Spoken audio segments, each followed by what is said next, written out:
एक रात दिनेश काका और गोलू रात के समय बैठे हुए थे। तो गोलू कहता था, दिनेश काका कुछ भूतों की कहानी सुनाइए ना, जिससे मुझे थोड़ा डर भी लगेगा। क्यों नहीं गोलू, आज मैं तुझे कहानी सुनाने जा रहा हूँ देहरादून की। दो कपल्स, रवि और अंजलि, ये दोनों गर्लफ्रेंड बॉयफ्रेंड थे।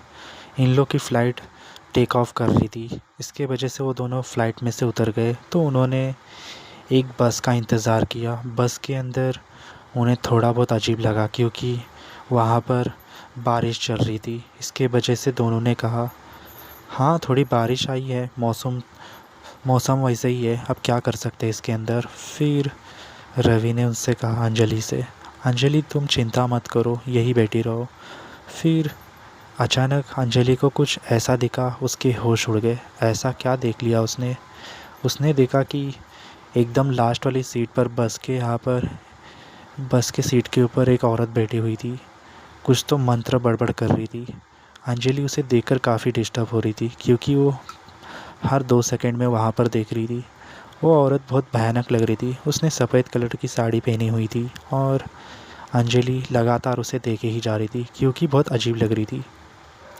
उसके बाद ड्राइवर ने गाड़ी रोक दी, यानी कि उस बस को रोक दिया। कहने लगा, अब ढाबा है तो थोड़ा नाश्ता विश्ता करना चाहिए। तो रवि ने ना सोचते हुए भी अंजलि के चाय का नाश्ते का बंदोबस्त करने के लिए बाहर गया। उतने में अंजलि सो रही थी। उसे एक अजीब सा सपना आया कि जो औरत है वो उसके सामने आकर बैठ गई और उसके चेहरे के ऊपर एक बड़ा सा निशान लगा हुआ था। उसकी आंखें सफ़ेद हो गई थी। अंजलि सीट के ऊपर से उठने ही वाली थी, तब उसने हाथ पकड़ लिया अंजलि का। अंजलि ने ये किस्सा देखा और जगह पे ही चीख पड़ी। उसके बाद धीरे धीरे करते हुए रवि ने उसे उठाने की कोशिश की। फिर उसने कहा, अंजलि तुम डर क्यों रहे हो, मैं हूं ना तुम्हारे साथ में। फिर उसने कहा, मुझे कोई अजीब सी औरत दिखाई दे रही है, उसके चेहरे के ऊपर एक अजीब सा निशान है। तो उसने कहा कि ज़रूर तुम्हारा वहम होगा, ऐसी कोई औरत नहीं है हमारे पास।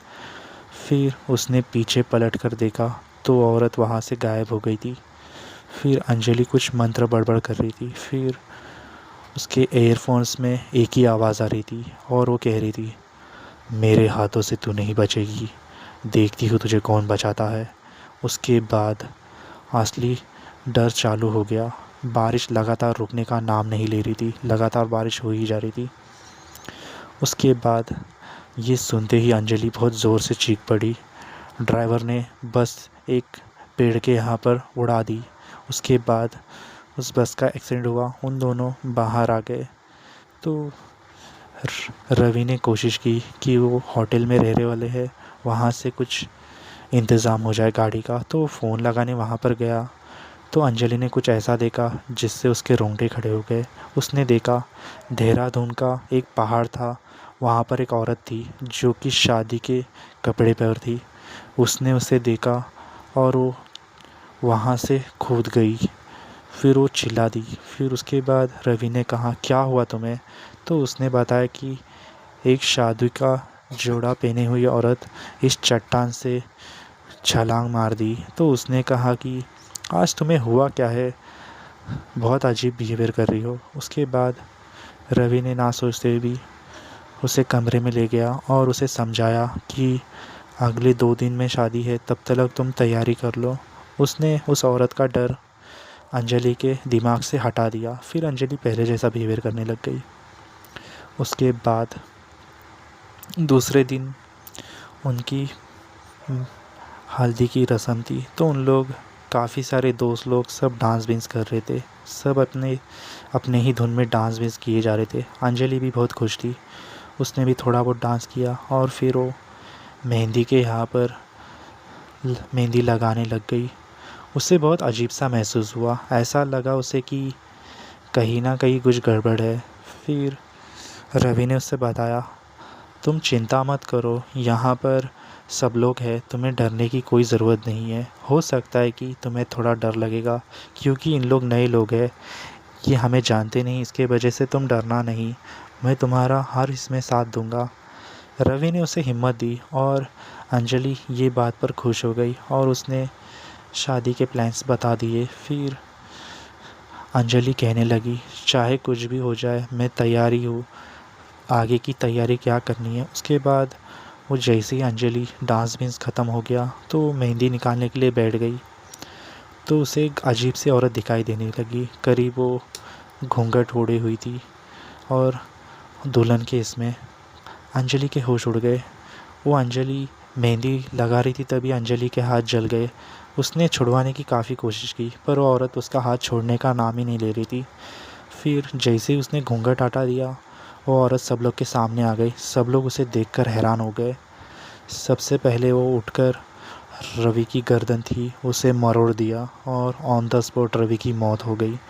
उसके बाद धीरे धीरे करते हुए उसने सब लोग को हैरान कर दिया। फिर वो अंजलि के यहाँ पर गई। अंजलि का उसने गला पकड़ लिया। अंजलि काफ़ी भीख मांग रही थी उसकी जान की, पर वो औरत बहुत बेरहम थी। उसे लगा कि सब उसके दुश्मन हैं। उसे देखकर सब लोग हैरान हो गए।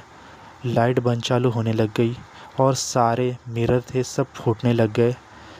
वहाँ पर पंडित जी वहाँ पर उसको कहने वाले थे, अब तुम शादी के इसमें बैठ जाओ।